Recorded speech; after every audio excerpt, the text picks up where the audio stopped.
Hello, beloveds. Spirit House here. I have had many dreams and channeled messages over the last 8 years of this, but I feel that it's poignant or important to share this, the basic overall message of this today. Um, it's important to have an emergency bag ready wherever you are.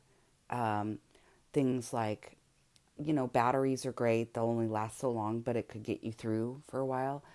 Candles, any kind of survival gear you have, like solar, like collapsible solar panels to charge things with. Electricity is really important. Solar charging, um, solar power, solar generators, quiet solar generators. Um, because we're going into a time where we could have the solar activity has been crazy lately. Okay. But it could take down the grid. There's that possibility. I'm not fear mongering, alarmist again. I'm just sharing some foresight that I've had from God. But yeah, ways to generate power solarly. If you have a plot of land with a well on it, your own water is very important. Look into primary water.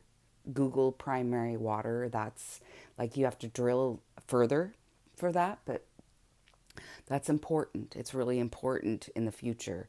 And as remote as possible, like off grid, because pretty soon there won't, I mean, not pretty soon, I'm not going to give a timeline, but there won't be the internet or the electrical grid. Someday there's a good chance that there won't be. And the more prepared for it you are, the better.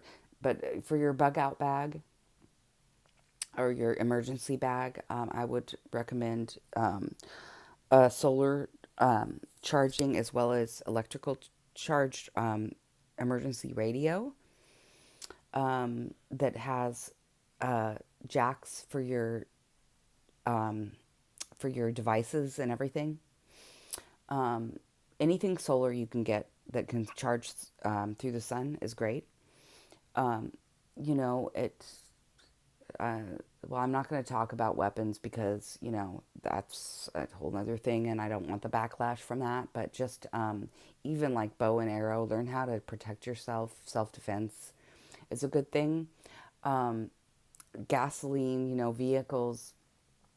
And even if we get to the point before this happens where we're on electrical vehicles, that's all great and fine. But what nobody's talking about is the grid. Can the grid handle all these electrical vehicles? Has anyone addressed that question? It's a great idea, but it's not practical or logical because our grids are already failing in America. The infrastructure should have been replaced years and years ago, and it never was. So it's not a matter of when it's or if it's not a matter of if, it's a matter of when. All it takes is one big CME to take all that out, or a nuclear bomb above the atmosphere from North Korea or anybody, really, anybody, to take out our entire electrical grid. And if you live in a populated city, the chances are not good of survival. So, you need to plan on what you're going to do for this. Store any kind of, make and store if you can, any kind of canned goods, like store up just to prepare for this because it's coming. An economic collapse is coming. And, the sun is waking up in a huge way that we haven't seen in a long time. We saw a little bit of it in 2017, but we're talking, there's a big event coming. So you want anything that can be charged solarly or any other means of electricity. A better idea, and this is just me, rambling pretty much, but better than electrical cars would be that rely on a grid that is not reliable would be JEET technology. Look up JEET. It's plasma. It takes water.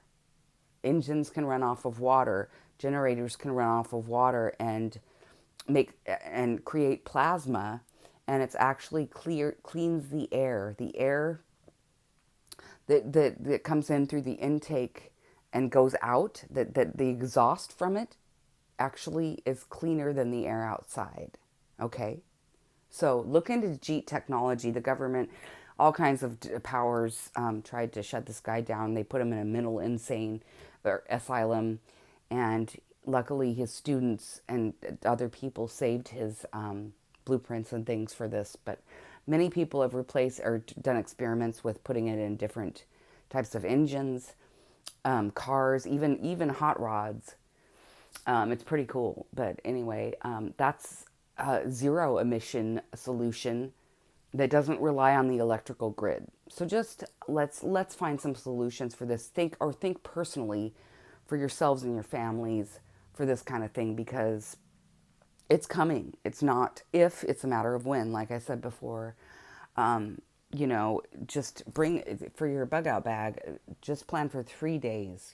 For always have a bag around for 3 days, whether it's for natural disaster, whatever. And put enough food for 3 days, change of clothing, candles, matches, batteries, gadgets that are multi-purpose gadgets.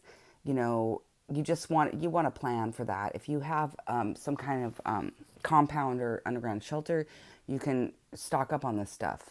But it needs to be subterranean, in my opinion, because, well, I'm not going to go into it, but any kind of subterranean high elevation place would be good.